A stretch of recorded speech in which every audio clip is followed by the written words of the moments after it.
നമസ്കാരം. ഇന്നിപ്പോൾ നമ്മൾ ഉണ്ടാക്കാൻ പോകുന്ന ഐറ്റംസ് ഫിഷ് ക്രോക്കറ്റ്സ് എന്ന് പറയുന്ന സംഭവമാണ്. ഫിഷ് ക്രോക്കറ്റ്സ്, അതായത് നമ്മൾ ഫിഷ് ക്രോക്കറ്റ്സ് എന്ന് പറയും. അങ്ങനെ നമ്മുടെ നാട്ടിലെ ബ്രെഡ് ഫിഷ് എന്നോ അങ്ങനെയൊക്കെ പേര് പറയുന്നു. പക്ഷെ ബ്രെഡ് ഫിഷ് ശരിക്കും ഫ്ലാറ്റാണ്. ഇത് നമ്മൾ ഇതിന്റെ ഫിഷ് ഫിംഗറിന്റെ സൈസിലേക്ക് ഫോൾഡ് ചെയ്ത്, അതായത് നമ്മൾ ജസ്റ്റ് ഫിംഗർ ടൈപ്പിലേക്ക് നമ്മൾ എടുത്ത് ഉരുട്ടിയുണ്ട്. കട്ട്ലറ്റ് ഉണ്ടാക്കുന്ന നമ്മൾ റൗണ്ടിലാണല്ലോ. ഇത് ഷേപ്പ് മാറ്റിയിട്ട് സിലിണ്ടർ ഷേപ്പ് അല്ലെങ്കിൽ റോൾ ഷേപ്പിൽ എടുക്കുന്നതാണ് ഫിഷ് ഫിംഗർ. അതിന് പറയുന്ന പേരാണ് ഫിഷ് ക്രോക്കറ്റ്സ്. അതിനാവശ്യമായിട്ടുള്ള സാധനങ്ങളാണ് നമുക്ക് വേണ്ടത്: ഇഞ്ചി, വെളുത്തുള്ളി, പിന്നെ പച്ചമുളക് ചോപ്പ് ചെയ്ത്. നമ്മൾ ശരിക്കും കട്ട്ലറ്റ് എടുക്കുന്ന അതേ റെസിപ്പി തന്നെയാണ്, വ്യത്യാസങ്ങളൊന്നുമില്ല. ഇതിപ്പോൾ തൽക്കാലം നമ്മുടെ അടുത്ത് ചില്ലി പച്ചമുളക് അരച്ചതാണ് എടുത്തുള്ളത്. ഇത് പച്ചമുളകിന്റെ പേസ്റ്റാണ്. പിന്നെ ഉള്ളി ചോപ്പ് ചെയ്തത്. ഇത് നമ്മൾ ഉപയോഗിച്ചിരിക്കുന്നത് ഫിഷ് തുന ഫിഷാണ്. തുനയാണ് നമ്മൾ ഉപയോഗിക്കുന്നത് കേട്ടോ. ഇത് നമുക്ക് ഏറ്റവും ബെറ്റർ ഫിഷ് എന്ന് പറഞ്ഞാൽ ഹമൂറോ അല്ലെങ്കിൽ സാൽമണിലൊക്കെ ഉണ്ടാക്കുക കേട്ടോ. അതിലുണ്ടാക്കി കഴിഞ്ഞാൽ വളരെ സൂപ്പർ ടേസ്റ്റ് വ്യത്യാസം ഉണ്ടാവും. ഇതിപ്പോ അവൈലബിൾ നമുക്ക് കിട്ടിയിരിക്കുന്നത് ഇതാണ്, തുന ഫിഷാണ്. ഇത് പൊട്ടറ്റോ മാഷ് ചെയ്ത് വെച്ചിരിക്കുന്നതാണ്. ഫോയിൽ ചെയ്ത് പൊട്ടറ്റോ മാഷ് ചെയ്തിൻ്റെ ഉള്ളത് ബ്രെഡ് ക്രംസ് കേട്ടോ. ബ്രെഡ് ക്രംസ് നമ്മൾ വേറെ ആഡ് ചെയ്യുന്നുണ്ട്. ഞാൻ ജസ്റ്റ് മുകളിൽ ഇട്ടിട്ടുള്ളൂ. ഇനി നമ്മൾ എക്സ്ട്രാ അഡീഷണൽ ആഡ് ചെയ്യണം. നമ്മൾ ഉണ്ടാക്കുന്ന സമയത്ത് അത് ആഡ് ചെയ്യണം കേട്ടോ. നമ്മൾ റസ്ക് പൊടിച്ചാണ്. ഇപ്പൊ നമ്മൾ ഇത് ഇനി വഴറ്റിയെടുക്കാം കേട്ടോ. എണ്ണ ഒഴിച്ചിട്ട് ഇഞ്ചി വെളുത്തുള്ളി ഇടുക. കാരണം നമ്മൾ ഷെഫ്മാർക്ക് ഒരു പ്രത്യേകത ഉണ്ട്. നമ്മൾ എപ്പോഴും എല്ലാ സാധനം ഉപയോഗിക്കുമ്പോൾ കൂടുതലായിരിക്കും കേട്ടോ. എല്ലാ സാധനം ഇഞ്ചി വെളുത്തുള്ളിയും സാധനങ്ങളൊക്കെ ഒത്തിരി യൂസ് ചെയ്യും കേട്ടോ. അതാണ് വീട്ടിലെ അമ്മമാരും നമ്മളും തമ്മിലുള്ള വ്യത്യാസം. ഉള്ളിയും ഇതും ഒക്കെ വഴറ്റി കിട്ടിയിട്ടുണ്ട് കേട്ടോ. അകത്തായി കിട്ടിയിട്ടുണ്ട്. നമുക്ക് ഇതിലേക്ക് നമ്മുടെ അരച്ച പച്ചമുളക് പേസ്റ്റാണ്. ഇതിനകത്ത് നമ്മൾ യൂസ് ചെയ്തിരിക്കുന്നത് നമ്മൾ നേരത്തെ ഒരു വീഡിയോ ചെയ്തിട്ടുണ്ടായിരുന്നു ഇഞ്ചി വെളുത്തുള്ളി പേസ്റ്റിൻ്റെ അതേ റെസിപ്പി തന്നെയാണ്.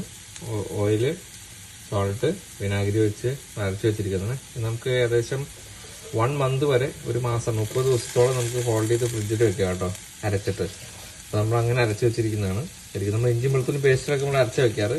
ഇതിപ്പോൾ സമയം കിട്ടാത്തതുകൊണ്ടാണ് ചോപ്പ് ചെയ്തിട്ട്. അതായാലും കുഴപ്പമില്ല, പേസ്റ്റ് അരച്ച് വെക്കാനൊക്കെ എളുപ്പം.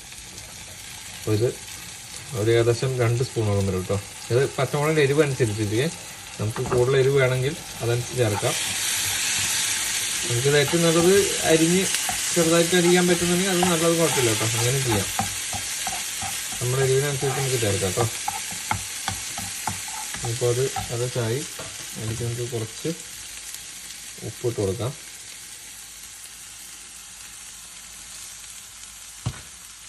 അത് നമ്മൾ ടർമറിക്ക് നമ്മുടെ സ്റ്റൈലിലേക്ക് കേട്ടോ ഉപയോഗിക്കും. നമ്മൾ ഇതൊന്നും ഉപയോഗിക്കില്ല. ശരിക്കും ക്രോക്കറ്റ്സ് ഉണ്ടാക്കുമ്പോൾ ഇതൊന്നും ആവശ്യമില്ല. സോൾട്ടും പെപ്പറും മാത്രമാണ് നമ്മൾ യൂറോപ്യൻ സ്റ്റൈലിൽ യൂസ് ചെയ്യുള്ളൂ. ഇത് നമ്മുടെ സ്റ്റൈലിലേക്ക് ആക്കാൻ വേണ്ടിയിട്ടാണ് നമ്മൾ മസാല ചേർക്കുന്നത് കേട്ടോ. മഞ്ഞൾപ്പൊടി അല്പം ചേർത്ത് കൊടുക്കുക. കുറച്ച് കളറും കിട്ടും. ഒരു യെല്ലോഷ്, അതായത് ഗോൾഡൻ കളറായിട്ട് നമുക്ക് കിട്ടും ചെയ്യും ഫ്രൈ ചെയ്ത് കിട്ടുമ്പോൾ. മഞ്ഞൾപ്പൊടി ഇട്ട് കൊടുക്കാം. പച്ചമുളക് നമ്മൾ ഓൾറെഡി ഇട്ടിട്ടുണ്ട്, അതുകൊണ്ട് മുളക് പൊടി അല്പം ചേർത്താൽ മതി. ഏകദേശം 1 ടേബിൾ സ്പൂണിൻ്റെ അടുത്ത് മുളക് പൊടി ചേർത്ത് കൊടുക്കുന്നുണ്ട്.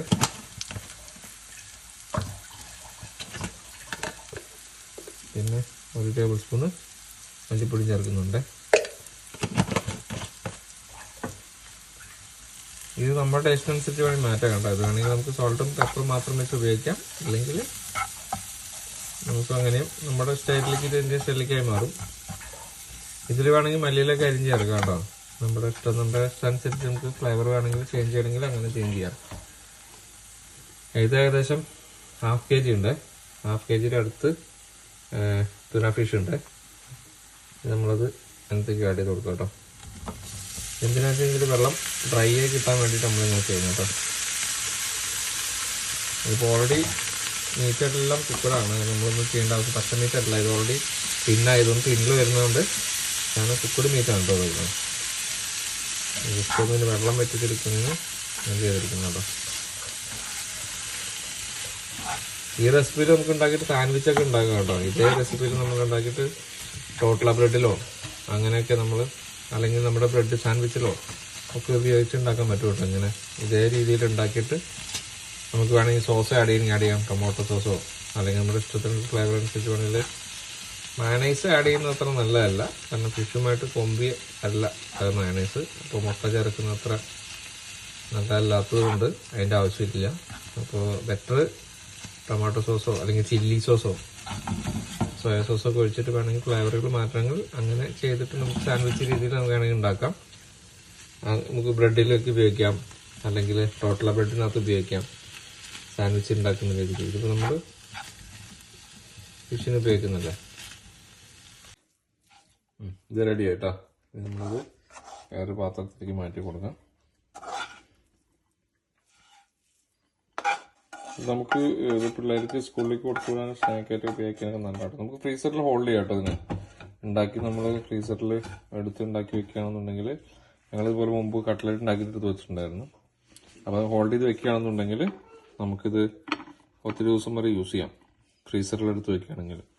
ഇതിന് തണുത്തതിന് ശേഷം നമ്മൾ ഇനി പൊട്ടോട്ടോ ആഡ് ചെയ്യുന്നതായിരിക്കും. പൊട്ടോട്ടോ ആഡ് ചെയ്തിട്ട് ഓക്കെ. അപ്പം നമ്മൾ അത് ചൂടാറിയതിന് ശേഷം നമ്മൾ പൊട്ടോട്ടോ പിടിച്ചു, പൊട്ടോട്ടോ ഇട്ട് മിക്സ് ചെയ്തു. പൊട്ടോട്ടോ ഇട്ട് മിക്സ് ചെയ്തിട്ട് ശേഷം നമ്മളിതിങ്ങനെ കയ്യിൽ ഷേപ്പ് ചെയ്യണം കേട്ടോ. ഇതിന് സിലിണ്ടർ ഷേപ്പ് ഉണ്ടാക്കി വെച്ചിരിക്കുന്ന സിലിണ്ടർ ഷേപ്പ് ചെയ്യണം കേട്ടോ. അതിനെല്ലാം ഇതുണ്ടോ ജസ്റ്റ് പിടിച്ച് കാണിച്ചു തരാം. ഇതിനെ പിടിച്ചതിന് ശേഷം ഷേപ്പാക്കി കൊടുക്കണം. സിലിണ്ടർ ഷേപ്പ് എന്ന് പറയാം. ഇത് നമ്മൾ ഫിഷ് ഫിംഗർ ഉണ്ടാക്കുമ്പോൾ നമ്മൾ മീൻ ഫില്ലറ്റ് നമ്മൾ കട്ട് ചെയ്തിട്ട് ക്യൂബ്സ് പീസായി കട്ട് ചെയ്തെടുക്കുകയാണ് ചെയ്യുന്നത്. എന്നിട്ട് നമ്മൾ കോൺഫ്ലോറിലും അതിലിട്ട് കോട്ട് ചെയ്തിട്ടാണ് നമ്മൾ ഫ്രൈ ചെയ്യുന്നതാണ് കേട്ടോ. അത് ജസ്റ്റ് സിലിണ്ടർ ഷേപ്പിൽ ആക്കി എടുത്തിട്ട് ക്രംസിലിട്ട് കോട്ട് ചെയ്തെടുക്കും കേട്ടോ. നമ്മൾ മുട്ട ചേർത്തിട്ടില്ല കേട്ടോ. മുട്ട നമ്മൾ ചേർത്തിട്ടില്ല.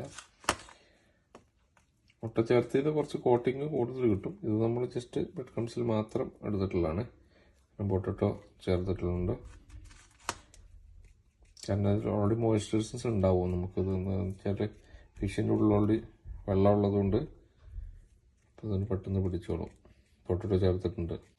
ഇനി ഇത് കഴിഞ്ഞ് നമ്മൾ വറുത്തെടുക്കണം കേട്ടോ. കാരണം ഇത് ഓൾറെഡി ഫിഷ് കുക്ക് ചെയ്തുകൊണ്ട് ഓവറായിട്ട് കുക്ക് ചെയ്യേണ്ട ആവശ്യമില്ല. ജസ്റ്റ് ഒന്ന് ഗോൾഡൻ കളറാക്കി എടുത്തിട്ട് ഫ്രൈ ചെയ്തെടുത്താൽ മാത്രം മതി. ഡീപ് ഫ്രൈഡ് ചെയ്യണമെന്നില്ല, ജസ്റ്റ് ഷാലോ ഫ്രൈ ചെയ്തെടുത്താലും മതി. നമുക്ക് അധികം ഒത്തിരി എണ്ണയുടെ ആവശ്യമില്ല. നമുക്കതങ്ങനെ തീരുന്നതനുസരിച്ച് ഒഴിച്ചു കൊടുത്താലും മതി. സാധാരണ ഹോട്ടലിലെല്ലാം ഡീപ് ഫ്രൈഡ് ആണ് ചെയ്യുന്നതല്ല. നമുക്ക് ഹോം മെയ്ഡ് ആയതുകൊണ്ട് നമുക്ക് അതിൻ്റെ ആവശ്യമില്ല. ഓയിലൊന്ന് ഹീറ്റ് ആയതിനു ശേഷം എല്ലാം പിടിച്ച് വെച്ചിട്ടുണ്ട്. ജസ്റ്റ് ഒന്ന് ഇട്ട് കൊടുക്കുക, ജസ്റ്റ് ഒന്ന് മറിച്ച് കൊടുക്കുക, കളറായി എടുക്കുക, ഗോൾഡൻ കളറായി കഴിഞ്ഞ് എടുക്കുക. നമുക്ക് സെർവ് ചെയ്യാം കേട്ടോ.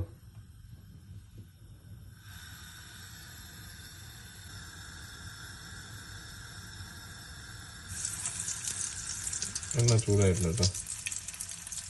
ഒന്ന് കുറച്ച് കൊടുക്കാം ചെറുതായിട്ട്.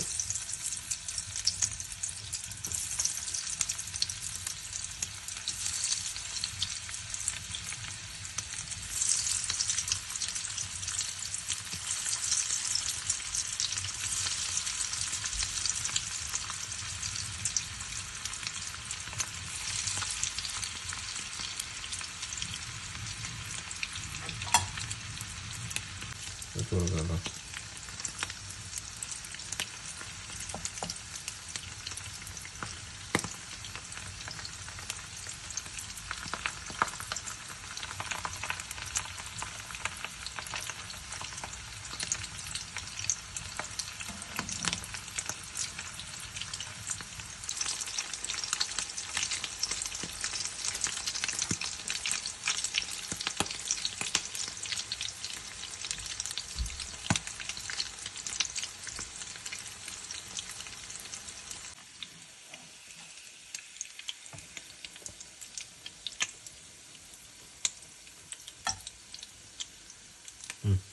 നമുക്ക് എല്ലാ സൈഡും മറിച്ചിട്ട് അങ്ങ് എടുക്കാം കേട്ടോ.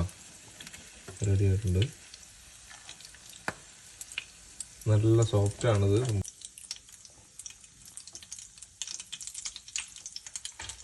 ചെറുതായിട്ട് പൊട്ടിയിട്ടുണ്ട്. അതുള്ളതുകൊണ്ട് കുഴപ്പമില്ല. നമുക്ക് കഴിക്കാൻ രീതിയിലല്ലേ ഉണ്ടാക്കിയത്.